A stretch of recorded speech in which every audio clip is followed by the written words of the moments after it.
Alice in Wonderland by Emma Chichester Clark, based on the original story by Lewis Carroll, read by Cassandra Harwood and Harry Mann.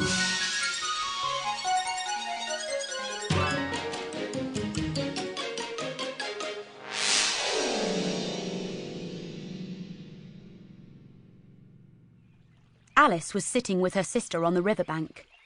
She'd never felt so bored. There was nothing to do. She'd half thought of making a daisy chain, but couldn't be bothered to get up and pick the daisies. Her sister's book looked duller than dull.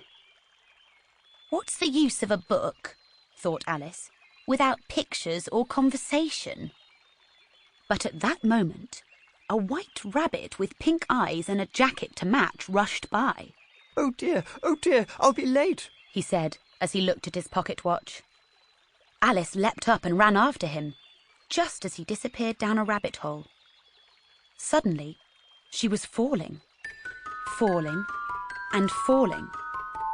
Down, down, down she fell, quite slowly, looking at shelves all around her as she went. She seemed to be falling forever, and was just wondering if she was anywhere near the centre of the earth when she landed. Thump! On a pile of dry leaves.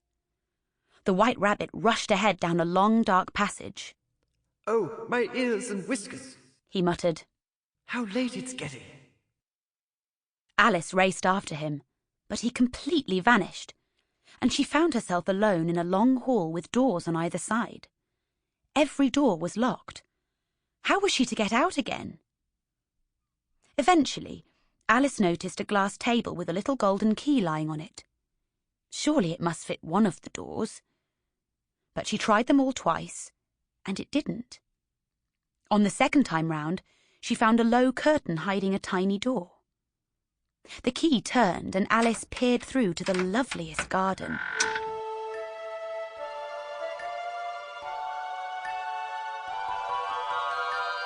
Oh, I wish I could close up like a telescope, she sighed. She wandered back to the glass table.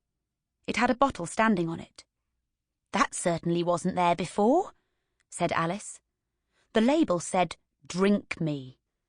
It didn't say poison or anything like that, so she had a sip. It was like cherry pie mixed with pineapple, roast turkey, toffee and hot buttered toast. In fact, very nice. She drank it all. Minutes later, Alice had shrunk to about 25 centimetres high. What a curious feeling, she gasped. She'd become the perfect size for the little door, but she'd forgotten the key. It was so far out of reach, there was no way she could get it, though she tried and tried.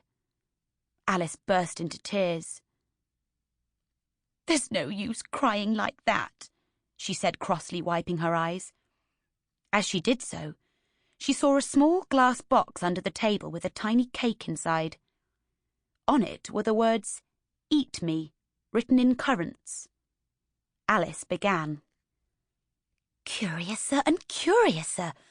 Goodbye, feet," cried Alice.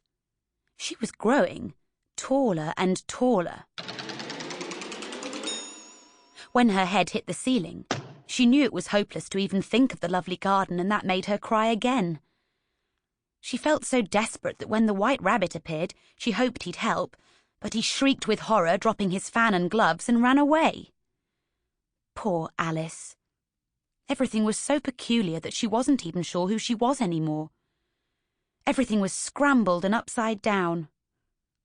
Suddenly, she realised she'd put on one of the little gloves. How could I have done that? She wondered. I must be growing small again. And she ran to the garden door, but it was locked, the key on the table as before. "Things are worse than ever," cried Alice. But then, worse than that, she slipped and was immediately up to her chin in water, swimming in a pool of... Sample complete. Ready to continue?